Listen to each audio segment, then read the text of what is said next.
Nous sommes heureux et nous sommes des privilégiés de pouvoir écouter l'Évangile. Quelle grâce. Je voudrais remercier les frères, comités, les très anciens, qui m'ont demandé donc de participer à ce séminaire. C'est avec une grande joie et aussi une grande crainte, une charge qui est la mienne. Je ne voudrais pas que ce soit un beau séminaire. Vous savez, quand on réalise Christ crucifié, un homme de 33 ans, l'homme saint, le saint d'Israël, le créateur du ciel et de la terre, suspendu à la croix, meurtri de la tête aux pieds, son dos labouré, ses mains, ses pieds meurtris, sa barbe arrachée, cette couronne d'épines sur sa tête, subissant une ignominie pour moi. J'ai pas envie de me l'avouer.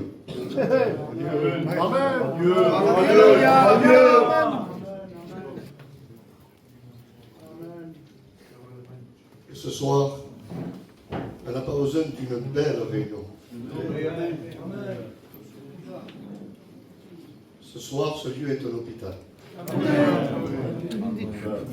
Je ne sais pas s'il y a des hôpitaux à Blanes, mais ce soir, il y en a un. C'est pas un spectacle. Spectacle, on n'en a pas besoin. Parce que je vous dois des spectacles, il y en a dans le monde. Le spectacle évangélique amène les âmes en enfer.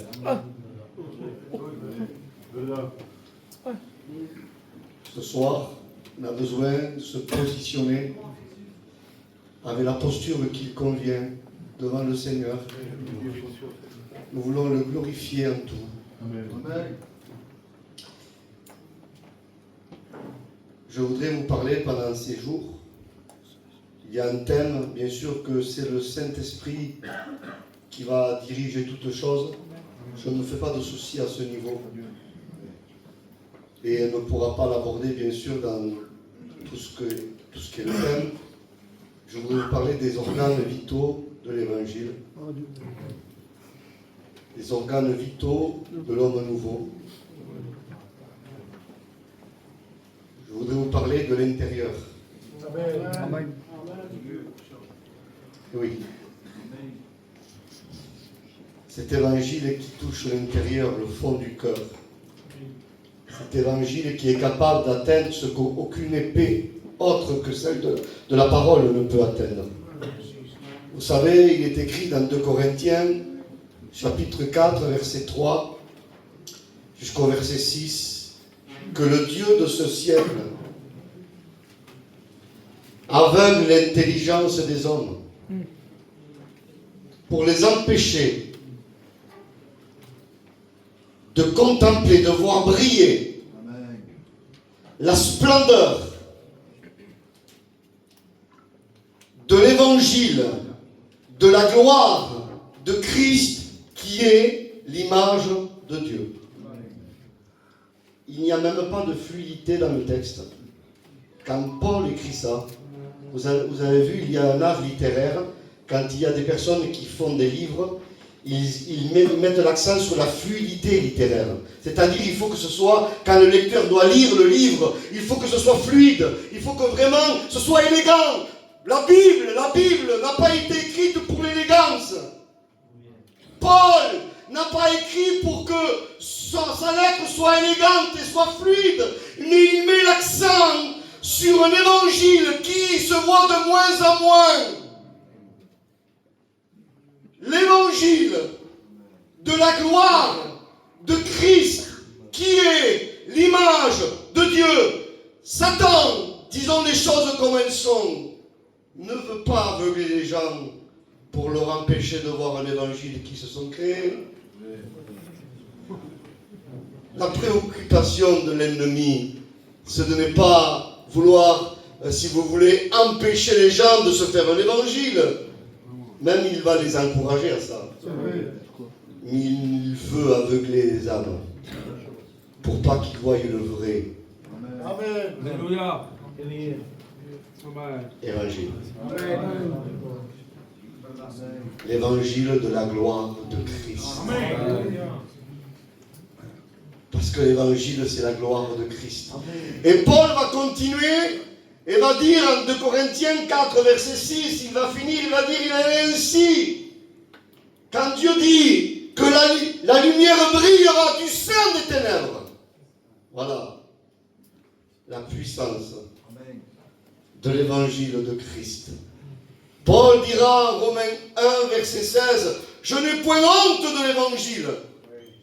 L'évangile, c'est la puissance de Dieu. Ce n'est pas ta puissance à toi.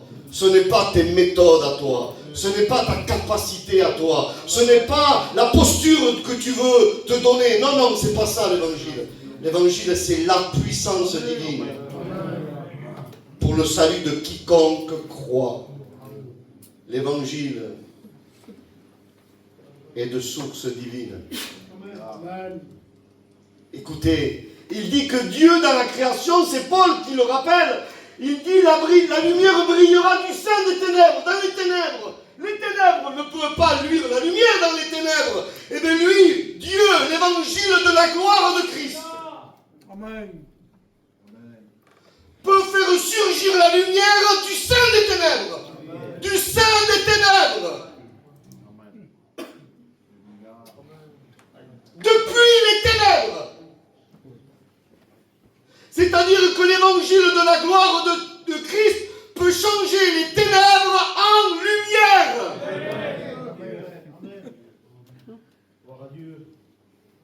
Paul déclare, Éphésiens 5, verset 8, nous étions ténèbres. Maintenant, nous sommes lumière. Amen. Vous imaginez? Si on s'en tiendrait en acte 26, verset 18, il nous fait passer des ténèbres à la lumière, on comprend en acte 26, verset 18, à 1 Pierre 2, verset 9 aussi, il dit, on croirait donc que ça serait simplement un lieu, les ténèbres. Je sors du lieu et tout va bien. Non, Paul dit, il montre vraiment, il met l'accent sur vraiment la position de l'homme sans la grâce. Si c'est un lieu, je sors du lieu et tout va bien. Mais Paul dit, vous n'étiez pas simplement dans les ténèbres. Vous étiez... Amen. Alléluia. Amen. Ténèbres. Un lieu peut en sortir. Mais comment sortir de nous?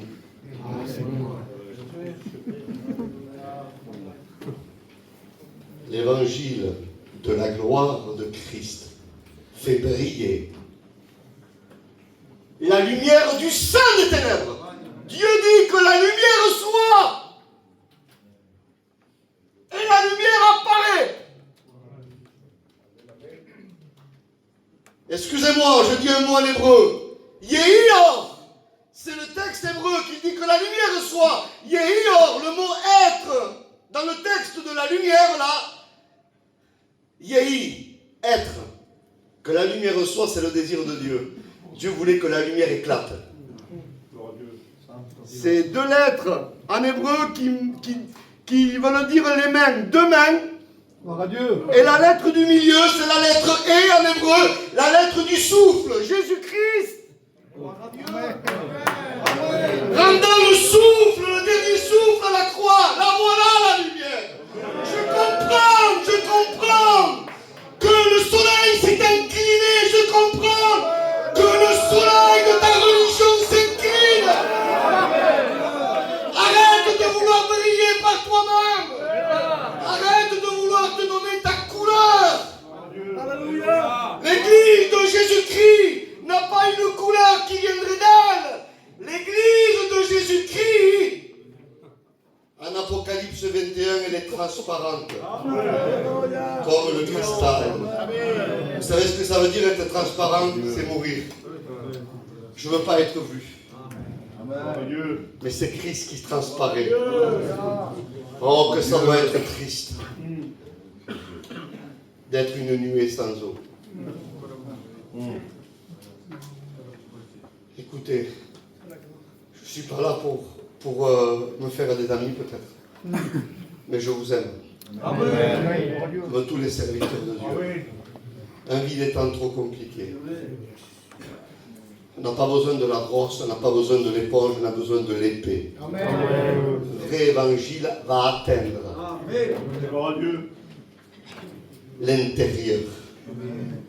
Pour que tu ne sois plus une nuée sans eau. Quel évangile pauvre, l'évangile de la forme. Des chrétiens de forme. Des chrétiens désorganisés. Et ce n'est pas dans le sens que vous le croyez, de la gestion, non, non. Des chrétiens sans organes.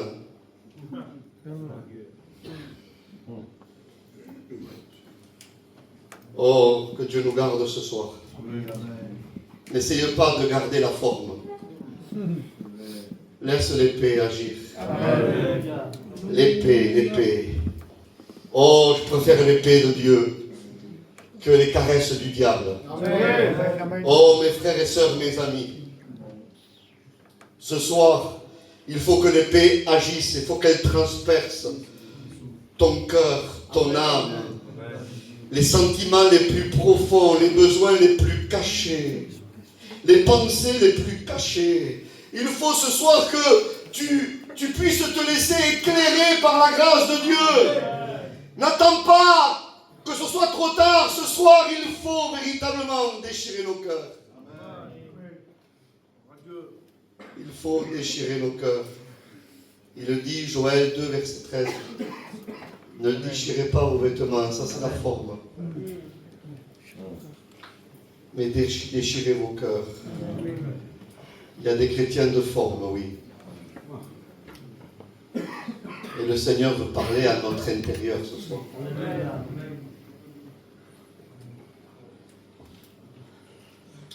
Pour que le visible de ta vie change,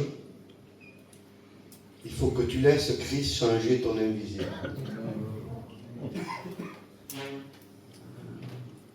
L'évangile, le vrai, c'est profond. Capable de convaincre. Amen. Pleinement. Et le Saint-Esprit est là pour convaincre nos besoins ce soir. Pour nous montrer notre état. Dit le Saint-Esprit convaincra le monde de péché, de justice et de jugement. Lui seul peut. Et ce soir, je crois, c'est ma foi. C'est ma foi. Je crois que Dieu veut agir. Et je crois que Dieu va agir. Il va agir dans le fond des cœurs.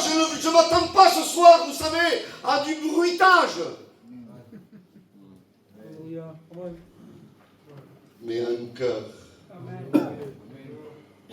touché, transpercé par l'épée de la parole. Oui, que cet évangile superficiel soit détruit ce soir. Vous savez, il y avait un chrétien de forme, un disciple de forme. Il était de forme parce que Jésus dira lui-même en Matthieu 26, verset 24, qu'un tel homme n'aurait jamais dû naître. C'est Judas.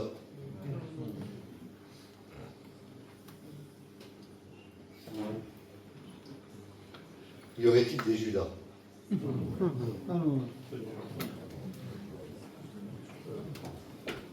Écoutez, je dis tout haut, tout ce que les gens savent.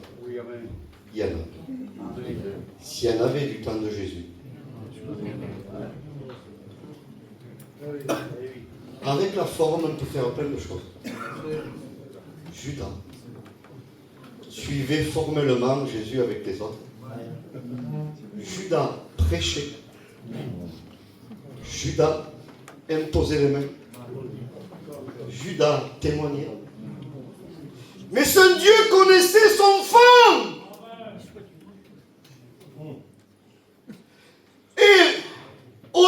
hommes, il paraissait pour vrai. Il a tenu le masque pendant 3 ans et demi. Et je ne dis pas ça pour faire du mal ce soir, écoute bien. Parce que moi je crois que Dieu peut changer des Judas. Je crois que Dieu peut tout changer. Il peut changer la substance de ta vie. Il peut changer les fondements de ta vie. Il peut détruire et construire ce soir.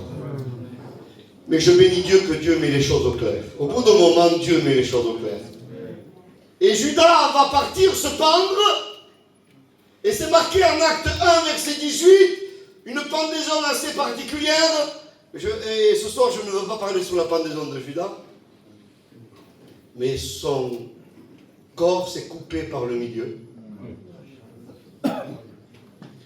Et ses entrailles se sont répandues. Écoutez, Dieu a voulu montrer les entrailles de Judas.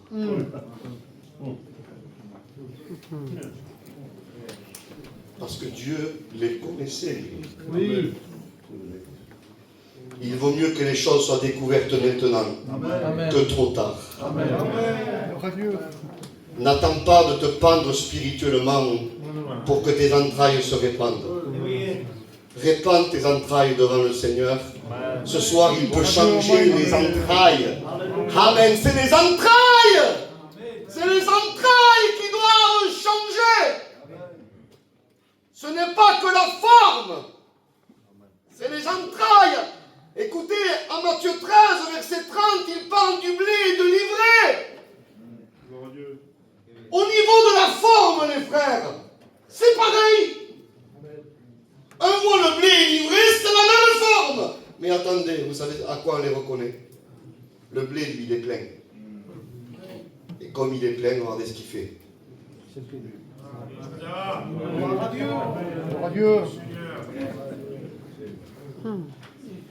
La vraie forme de la sainteté, c'est l'humilité.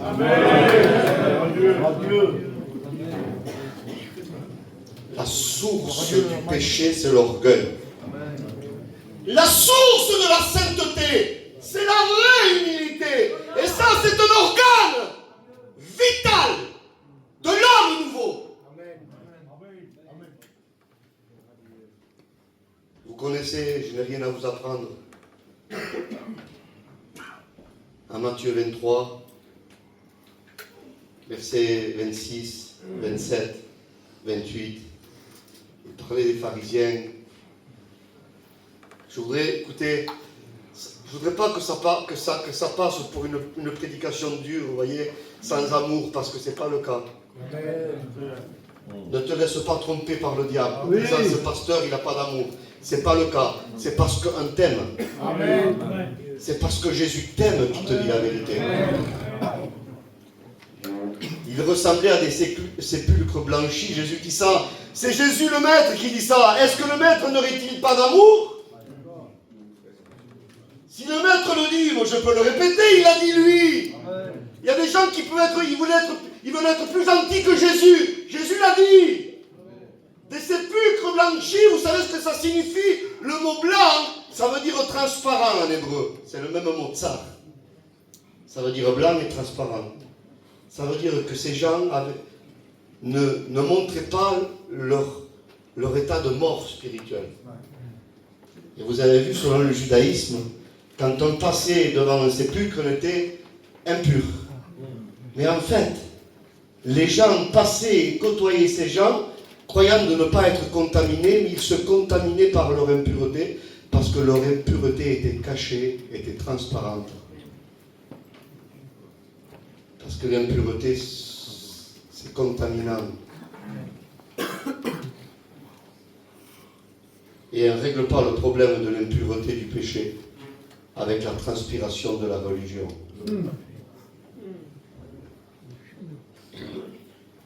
Il faut le sang de Jésus. Amen. Tant que le sang de Jésus ne te touche pas, tu ne pourras pas produire de sainteté. Ce Ce soir, le Seigneur veut nous laver intérieurement. Amen. Amen. Il veut nous laver. Alléluia. Il dit comme cela, Apocalypse 3, verset 1, tu passes pour être vivant, mais tu es mort. 2 Timothée 3, verset 5, il dit qu'ils auront l'apparence de la piété, mais en reniant ce qui en fait la force, une apparence. C'est terrible de jouer l'apparence. Moi, j'essaye de me mettre à la place de ces gens-là, et ça doit être lourd. Et ce soir, Dieu connaît le fond de ton être. Amen. Il connaît, et le Seigneur veut régler le fond de ta vie. Amen. Il veut agir en profondeur. David, vous êtes avec moi? Amen. Le roi David dira ainsi, Psaume 51, verset 8, tu veux que la vérité soit au fond. Vous savez, l'avoir ici, la vérité, ce n'est pas une garantie qu'on l'a au fond. Il y a des gens qui se qu'autorisent la conscience en disant la vérité ici. Mais ce n'est pas la garantie que tu l'as au fond. David avait compris. Aujourd'hui, même les inconvertis peuvent citer les versets de la Bible. Même les inconvertis sont capables de jauger une prédication. Et écoutez, souvent ils ont raison. Ils sont capables de voir si la personne s'est trompée ou pas. Mais il y a un temps, et c'est ce temps-là qu'il faut exploiter, où la vérité veut s'installer au fond de nos entrailles, avant qu'elle soit là. Il faut laisser la vérité nous réformer. Il faut laisser la vérité détruire toutes sortes de mensonges. Alléluia. Il faut laisser la vérité détruire le mensonge. Il faut laisser la vérité détruire cette fausse sécurité. Les gens de Zabulon et de Nephtali à Capernaum étaient dans une fausse sécurité. Vous savez ce qu'il dit? Il dit ainsi, Matthieu 4, versets 12 à 17. Il dit que ces gens étaient assis dans les ténèbres. Je ne sais pas, hein? Vous? Mais moi, m'asseoir dans les ténèbres, je ne le fais pas, frère. Je passe en courant et vite. Mais pourquoi ils étaient assis? Savez-vous pourquoi? Parce qu'ils se pensaient en sécurité. S'ils étaient assis, c'est que ces gens croyaient être dans la lumière. Il dit que si la lumière qui est en toi est ténèbres, combien sont grandes? Ils se croyaient être dans la lumière, c'est pour ça qu'ils étaient assis. Parce qu'aucun homme, aucune femme ne veut être assis dans les ténèbres. Eux, ils étaient assis, installés dans l'ombre de la mort. Je vous ai dit que le texte disait que la lumière brillera du sein des ténèbres. Mais ces gens ont vu une grande lumière. Amen. Amen. Cette grande lumière, c'est Christ. Amen. Alléluia. La lumière s'est levée. Pour que les ténèbres se dissipent, il faut que la lumière se lève dans ta vie. Il faut que ton faux soleil se couche.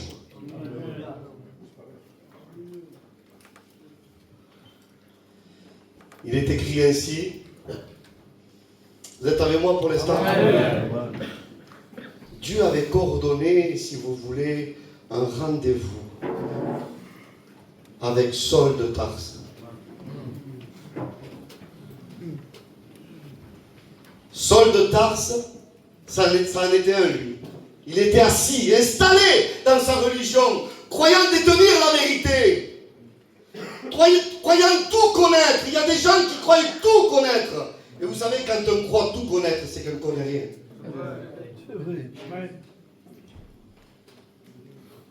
Et Dieu avait convenu d'un rendez-vous, c'est marqué en Acte 26, verset 13. Il dit que la lumière de Christ au chemin de Damas lui est apparue Savez-vous à quelle heure? Moi, je n'aurais pas pris cette heure-là. En plein midi. C'est là où le soleil brille le plus. Moi, j'aurais attendu que le soleil se couche un peu pour que la lumière soit plus éclatante encore. Parce que plus il y a de ténèbres, plus la lumière apparaît comme lumière. Non, il semblerait que Dieu voulait se confronter au soleil, là où il brille le plus. Parce qu'il y avait un message pour Saul de Tarse. Son soleil à Saul, c'était son judaïsme. Lui croyait briller dans toute sa splendeur.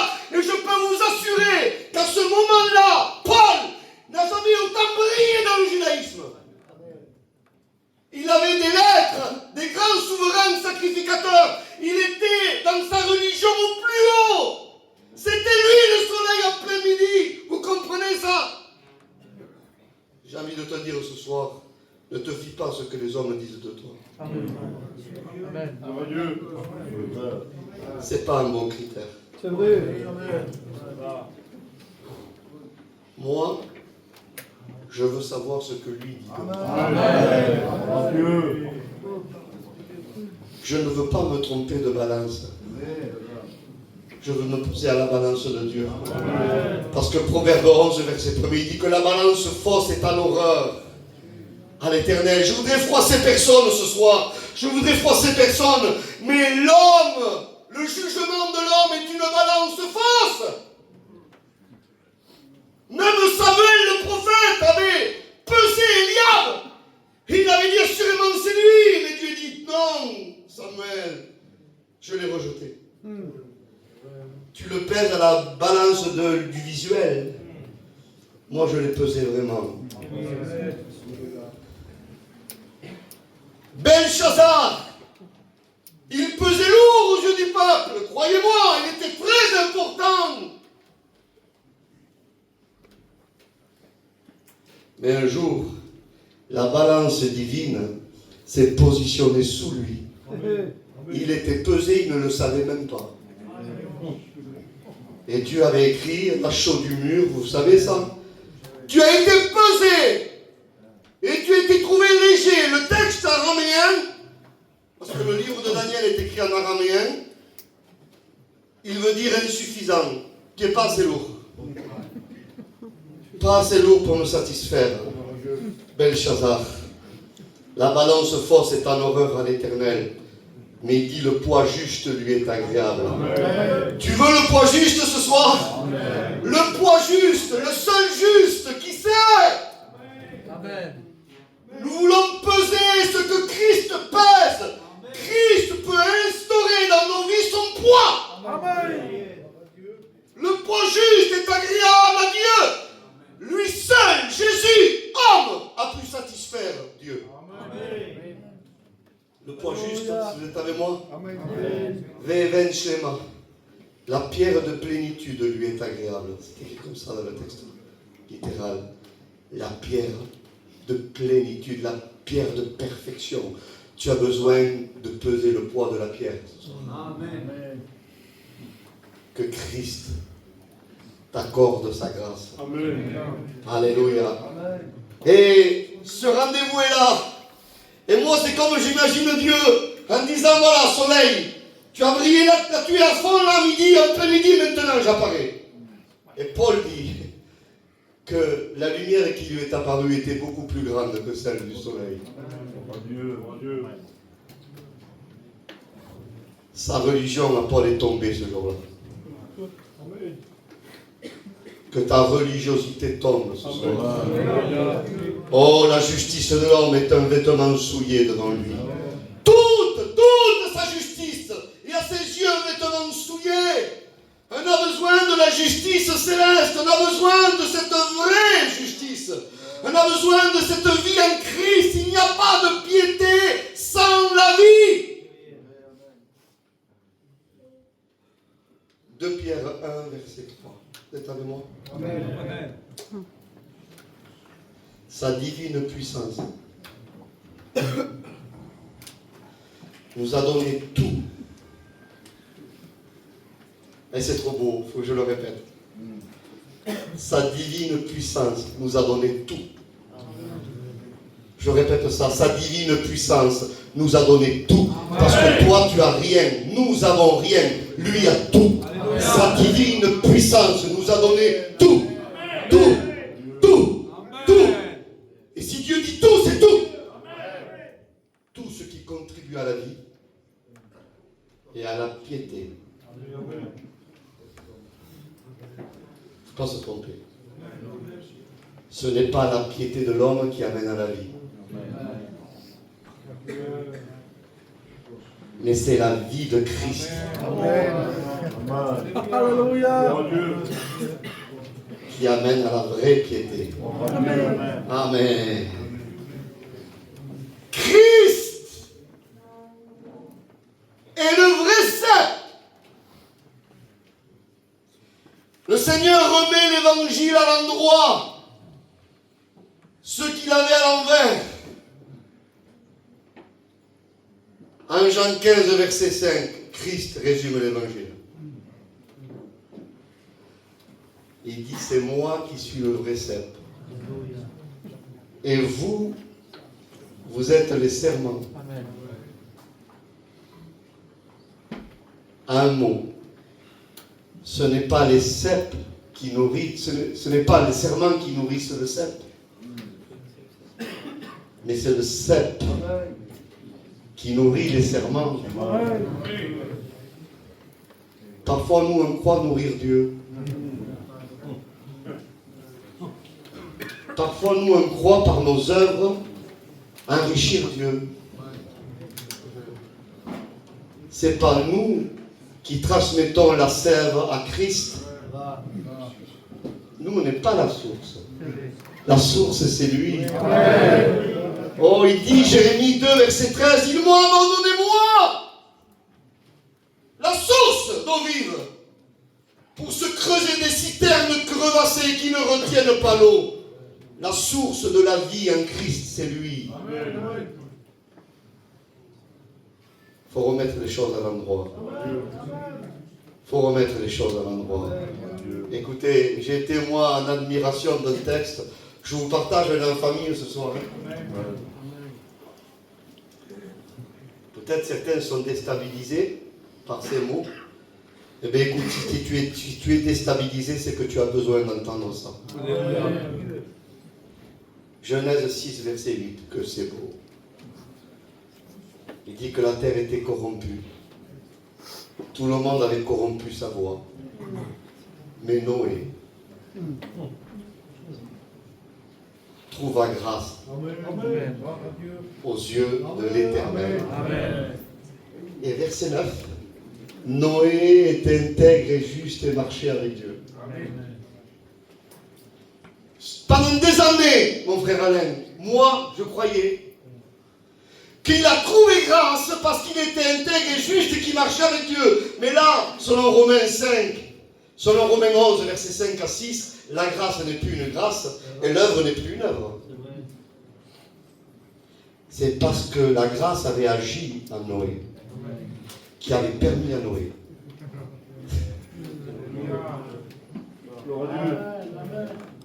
d'être intègre, juste et marcher avec Dieu. Son état n'était pas la condition pour qu'il reçoive la grâce. Son état était le résultat de la grâce. Alléluia. Oh, ce soir, je cite Romains 8, verset 2.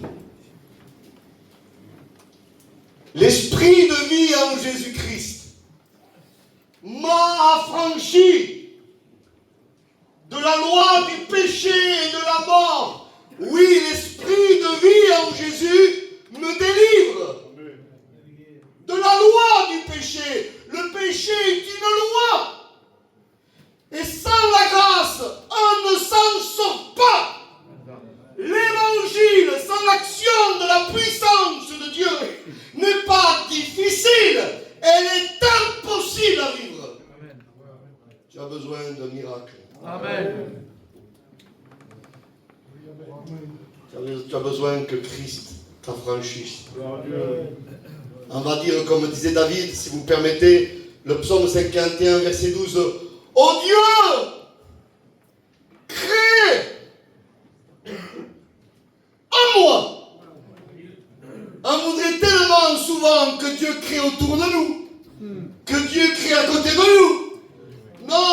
créé à l'intérieur. À l'intérieur, l'épée veut te transpercer jusqu'à la séparation. Jusqu'à la séparation. Peut-être que l'épée est venue quelquefois vouloir te transpercer, mais tu ne l'as pas voulu. Il faut que tu la laisses agir ce soir. Jusqu'à ce qu'elle te sépare. Jusqu'à ce qu'elle te sépare. Jusqu'à ce qu'elle agisse à l'intérieur de ta vie. Il y a des enfants de Dieu qui ne sont pas des enfants de Dieu. Voilà, écoutez, et je vais terminer.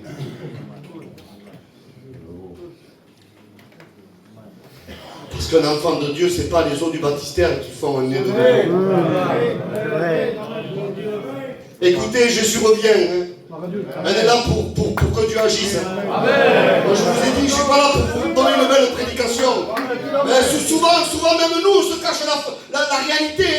Mais nos églises sont pleines de personnes qui ne sont pas régénérées. C'est des enfants de Dieu qui ne sont pas des enfants de Dieu.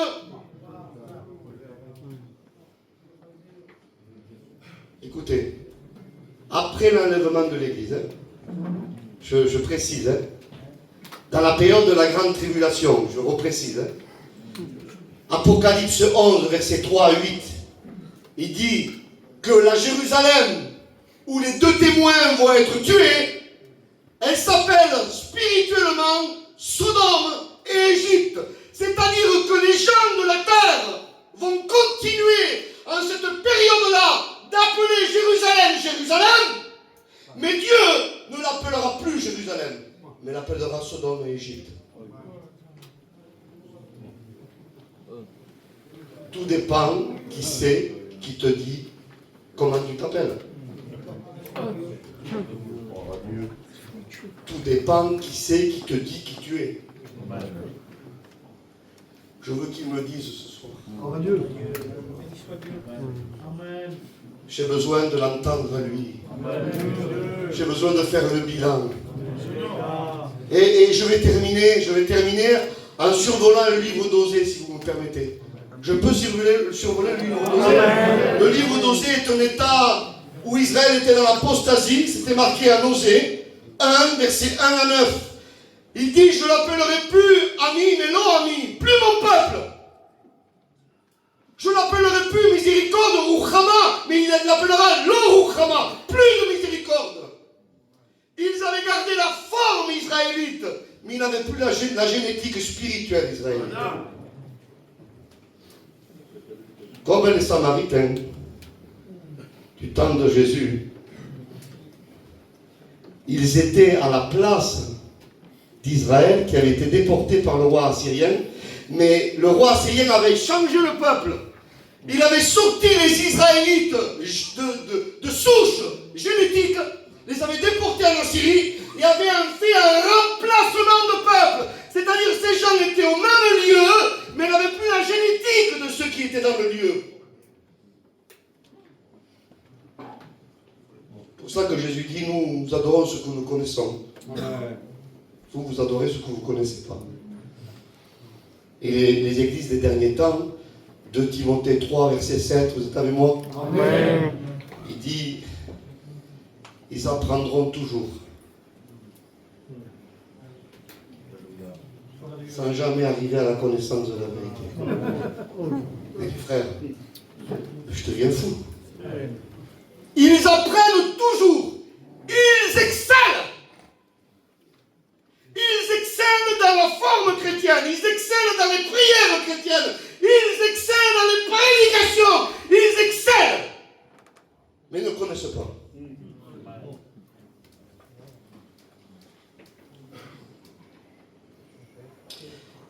Du temps d'Osée, c'était comme ça. Osée, donc, je vous ai cité, chapitre 1, verset 1 à 9. Osée 4, verset 6, il dit ainsi. Ce peuple est détruit par manque de connaissance. Ils ne me connaissent pas. La connaissance, je voudrais citer les 2 mots et je veux que vous soyez avec moi. Amen. Vous êtes avec moi? Amen. Amen. La connaissance. Yada en hébreu, ou da'at, Yada, c'est une connaissance intime. Da'at, c'est la connaissance intellectuelle de la parole. On a souvent diabolisé la connaissance intellectuelle. Mais les frères, il le faut. Aujourd'hui, on a besoin de la Bible.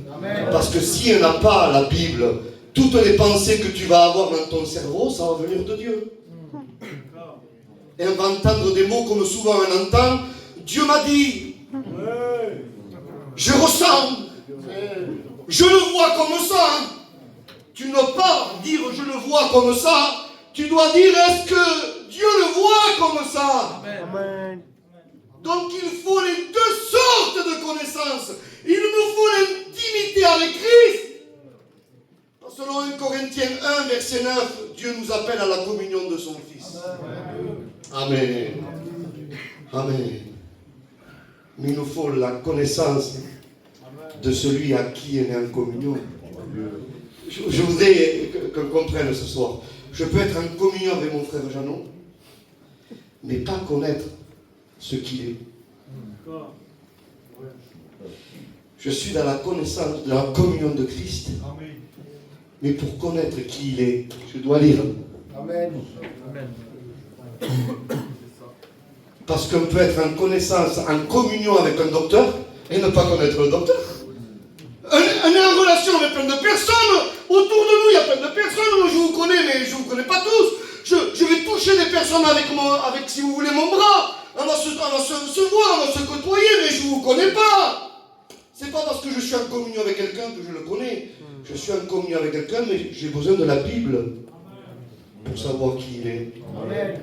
Parce que si, en étant en communion avec Christ, on pourrait se passer de la Bible ne servirait à rien.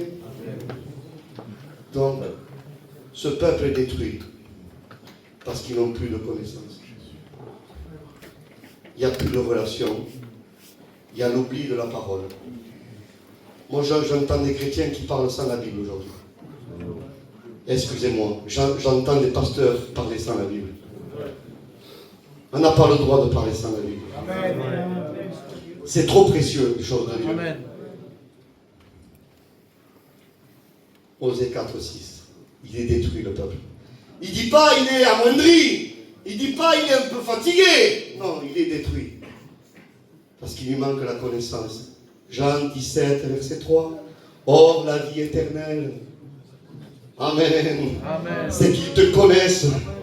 Alléluia. Toi, le seul vrai Dieu, pour connaître Dieu, il faut être participant à sa nature à lui. Éphésiens 2:3, nous étions par nature des enfants de colère. De Pierre 1, verset 4, il nous rend participants à sa nature divine. Un peuple de forme est aux yeux de Dieu détruit. Comme du temps d'Israël, du temps d'Ézéchiel, en Ézéchiel 37. Écoutez, mais jamais personne n'avait vu Israël dans cet état. Des ossements de mort. Personne n'avait vu Israël dans cet état. Vous savez que c'était une vision qui concernait la mortalité spirituelle, ça. Parce que du temps d'Ézéchiel, Israël était en pleine forme. Ils continuaient à prier.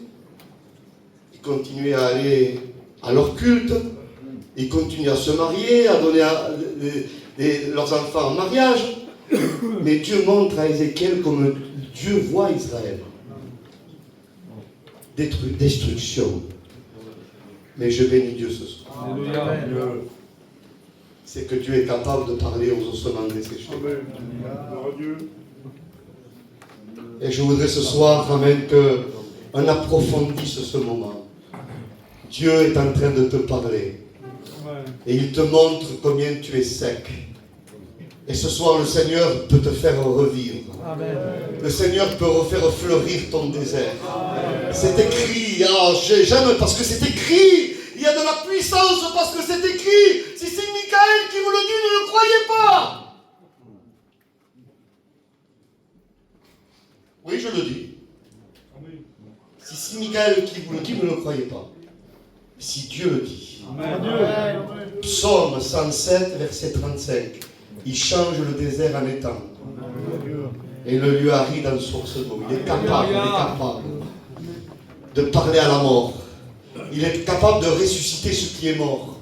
Il est capable, Jésus dira, Jésus le Maître, notre Maître, qui est au milieu de nous ce soir, bien plus qu'un prédicateur, bien plus qu'une assemblée de serviteurs de Dieu, bien plus que les chrétiens, le roi des rois, le Seigneur des seigneurs est au milieu de nous. Et il dit à Jean 5, verset 25, l'heure est venue, elle est déjà là, où les morts entendront la voix du Fils de Dieu. Amen.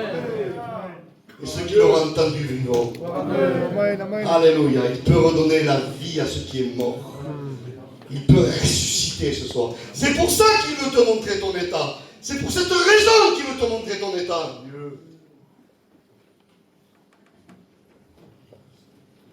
Il donne la vie à ce qui est mort. On revient sur ce soir le livre d'Osée. Je terminais, les frères. Osée 4.6, il était détruit le peuple. Osée 4.11, Osée 4.15, Osée 4.18. Ce peuple s'enivrait de vin et se laissait entraîner par la... Je ne dis pas le mot parce que notre peuple dans la désobéissance, dans l'infidélité. Hein? Il se laissait entraîner par des vins séducteurs. Il y a aujourd'hui un évangile qui séduit. Il y a un évangile qui est faux.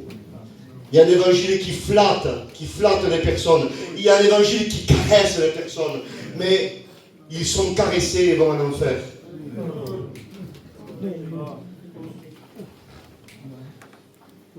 Vous êtes avec moi? Amen.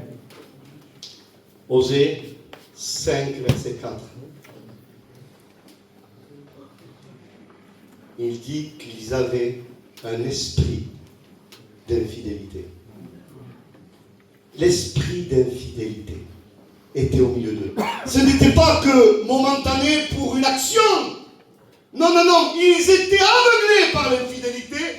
Et le Seigneur précise en Osée 5, verset 4, ce peuple ne connaît pas l'Éternel.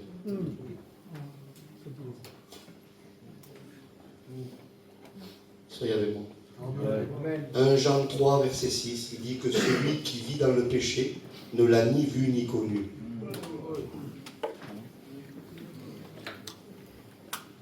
Car selon 1 Jean 3, verset 9, celui qui est né de Dieu ne peut plus vivre dans le péché. Amen. Parce que la semence de Dieu demeure en lui. Amen. Il ne peut plus. C'est pas simplement il ne veut plus, il ne peut plus. Il est esclave de Christ.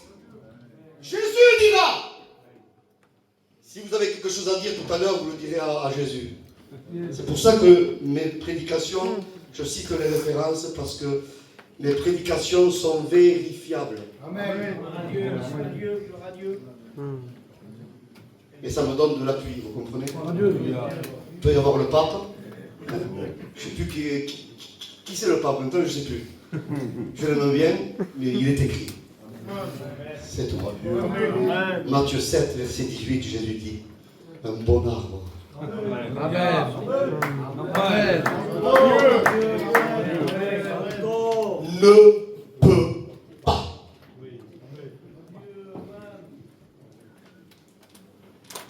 porter de mauvais fruits.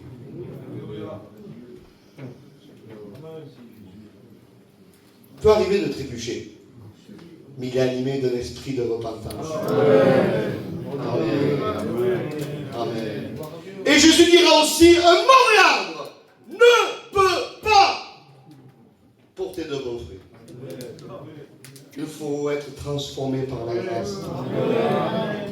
Et vous savez, ces deux esclavages, moi je les appelle les deux esclavages, l'esclavage du péché et l'esclavage de la justice. Paul est d'accord avec Jésus. Alors si Paul et Jésus sont d'accord, moi je suis d'accord avec eux. Amen. Romains 6, versets 17 à 18. Il dit, comme nous étions esclaves du péché, maintenant Paul dit, nous sommes esclaves de la justice. Amen. Voilà la gloire de celui qui est né de Dieu. Voilà la gloire de celui qui se laisse ressusciter. Voilà la gloire de celui qui se laisse réformer. Voilà la gloire de celui qui se laisse reprendre par le Seigneur. N'endurcis pas ton cœur. Si aujourd'hui vous entendez ça, Amen. N'endurcissez pas vos cœurs. aujourd'hui une excuse de péché.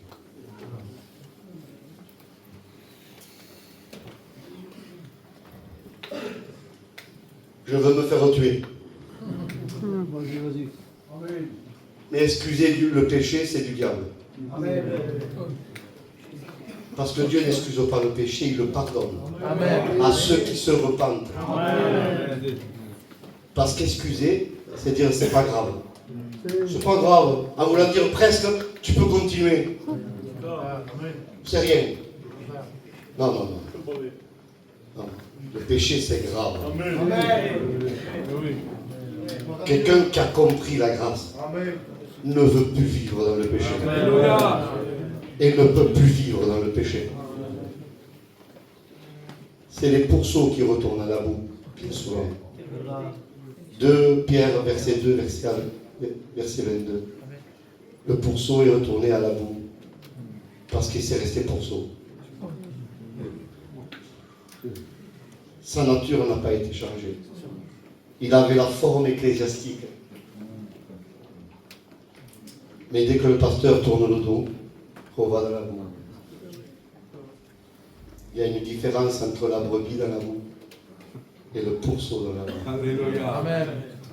La brebis, elle peut tomber dans la boue. Mais elle ne se plaît pas dans la boue. Amen. Le pourceau, lui, il nage, il fait des brasses. C'est son élément.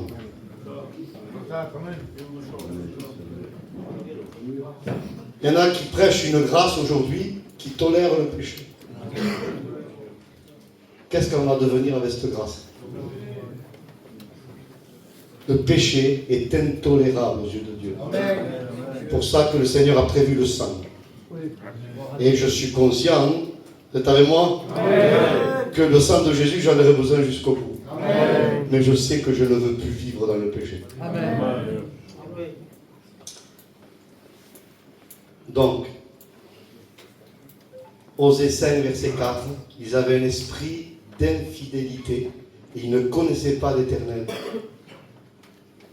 Osée 5, verset 7, ils avaient appris des enfants illégitimes, c'est-à-dire que si l'Église ne se laisse pas réformer, il n'y aura plus de nouvelles naissances dans nos églises. Ça sera des naissances religieuses. Je ne sais pas vous, mais dans mon église, je les compte sur les doigts, les vraies nouvelles naissances.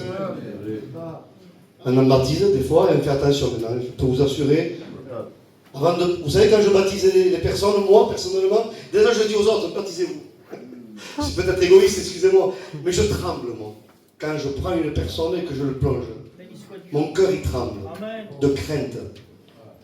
Parce que quelqu'un qui n'est pas régénéré, le plus gentil du monde, c'est un potentiel terroriste dans l'église.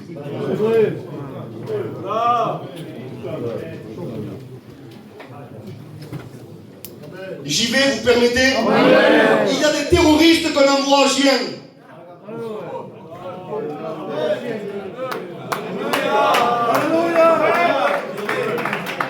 Eh oui. Eh oui. Eh oui. Ça va aller loin la chose. Parce que dans les grandes lignes, ils peuvent répondre à certains critères. Mais dedans, c'est les ossements de mort. Dedans, c'est l'orgueil profond. Dedans, il y a une haine terrible. Dedans, il y a une soif de pouvoir, de place. Ces gens-là ne connaissent pas Dieu. C'est vrai.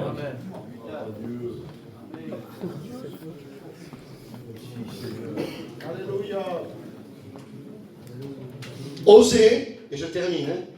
Là, je vous dis tout le négatif d'oser. Après, je vous dis tout le positif. Amen. Ça vous va? Parce qu'il faut terminer avec le positif. On ne va pas rester comme ça. Osée 7, verset 8. Ephraïm s'était mêlé avec les nations. Il était comme une galette qui n'était pas retournée. Elle était crue au fond. Elle était cuite de forme. Mais le fond n'était pas bronzé par le soleil de justice. Je me souviens de la Sulamite. Amen. Vous avez vu mon teint? Elle dit. C'est le soleil, le vrai texte. Le soleil m'a regardé. Gloire à Oh, Dieu. que c'est beau. Gloire à Dieu. Oh, que c'est beau. Gloire à Dieu. La Sulamite qui nous représente la véritable église de Jésus-Christ était bronzée par le soleil de justice. Elle avait la couleur de Christ. Elle était bronzée. Laissons-nous bronzer. Amen. Que tu sois une galette qui se retourne ce soir. Oui. Disant Seigneur, c'est cru de l'autre côté. Cuis-moi. Amen. Cuis-moi, Seigneur. Amen. Cuis toutes mes facettes. Amen. Cuis-moi. Cuis-moi entièrement. Amen. Seigneur, cuis ce qui n'est pas cuit à moi. Il y a des facettes à nous qui ne sont pas cuites. Cuis-moi, Seigneur. Il y avait un homme qui s'appelait Daniel, prophète de l'Éternel. Daniel 9, verset 3. Il était déporté à Babylone. Il dit, je tournais ma face vers le Seigneur Dieu. Mais je vous l'ai souvent dit dans les églises que vous êtes, que vous constituez, le mot face en hébreu c'est panim, c'est toujours un pluriel. On pourrait traduire, Daniel disait, je tournais mes faces vers le Seigneur Dieu. Et je me prends souvent pour exemple, comme ça vous, je vous laisse tranquille, Michael un homme, Michael le pasteur, Michael le mari, Michael le gendre, Michael le commerçant, Michael l'artisan, Michael le cousin, Michael. Un homme mais panime, plusieurs faces. Quand Dieu nous voit ce soir, il voit simultanément toutes nos facettes. Je peux bien vous prêcher être un mauvais mari. Mais bien sûr que oui. Mais bien sûr que oui. Un jour, je parle, homme de Dieu, à la prédication. Et là, je ne prêche pas pour ma paroisse, mais tant pis. Ce n'est pas ça le critère. On veut être un gâteau bien cuit. Amen. Amen. Osée 9, verset 8. Et je vais terminer très bientôt. Regardez, je ferme la Bible. Et là, je voudrais toute votre attention. Le peuple d'Israël était tellement endurci, et ça, on pourrait presque se le souligner dans nos Bibles. Ils étaient, il dit comme ça, hein, Osée 9, verset 8, une sentinelle contre Dieu. Et je voudrais m'expliquer. Normalement, une sentinelle veille à ce que l'ennemi ne rentre pas. Eux veillaient à ce que Dieu ne rentre pas.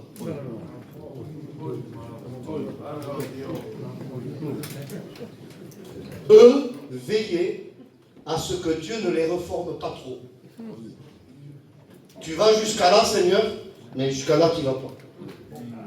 Ça fait rire ce soir. Et pourtant, il y a bien des âmes comme ça. Ils ne veulent pas se laisser réformer. Ils aiment les beaux cantiques, ils aiment les beaux messages, ils aiment les beaux points. Mais quand la parole vient là, ça fait mal. Ils ne veulent pas. C'est les sentinelles. Va jusqu'à là, Seigneur, mais n'empiète pas trop. Tu vas trop me gêner. Laissons le Seigneur nous gêner. Amen. Ah, on le dit ce soir ensemble. Laissons le Seigneur nous déranger. Amen. On va laisser le Seigneur déranger notre Amen. routine. Alléluia. Qui nous dérange ce soir. Amen. Je veux qu'il me dérange s'il le fait. Parce que c'est bien pour moi. Parce que Dieu m'aime. Et Dieu, s'il me dérange, c'est parce qu'il m'aime. S'il me dérange, c'est qu'il veut quelque chose de bon pour moi. Alors je veux me laisser déranger, je veux me laisser réformer. Il y a des gens qui veulent réformer les autres, mais ils ne veulent pas se laisser réformer. Ça, c'est des drôles de réformateurs, cela.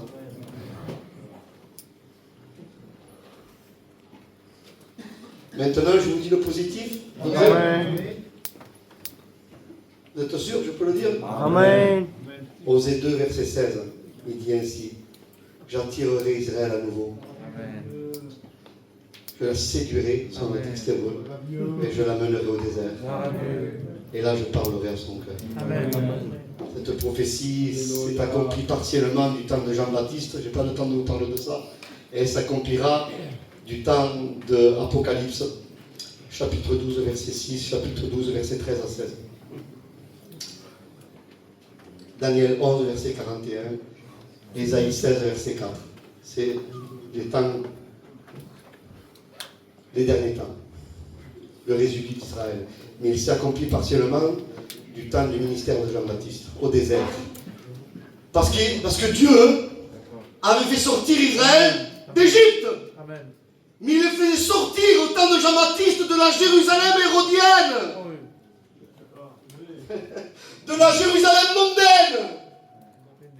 De la Jérusalem mélangée. Ces gens devaient quitter les choses de Dieu pour venir à Dieu. Amen. Amen. Parfois, il faut quitter les choses de Dieu pour venir à Dieu. Parce que notre héritage, c'est lui. Nous ne sommes pas héritiers des choses, nous sommes héritiers de quelqu'un. Amen.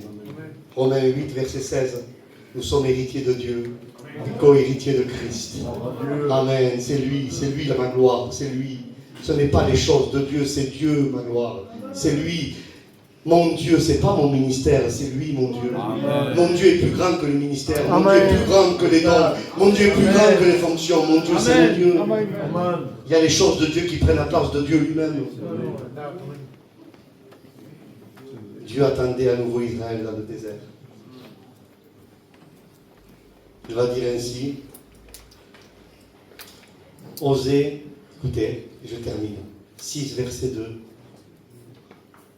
Il nous donnera la vie dans 2 jours. Et le 3e jour, il nous relèvera. Amen. Là, il est question de la mort et la résurrection de Christ. Pourquoi il dit ça? Vous êtes avec moi? Amen. Vous êtes avec moi? Amen. Il nous donnera la vie dans 2 jours. Le 3e jour, il nous relèvera. Jésus est mort à la croix le vendredi. Il est ressuscité le dimanche matin. Si on comptabilise, vendredi, samedi, dimanche, 2 jours. Mais il y a 3 jours inclus.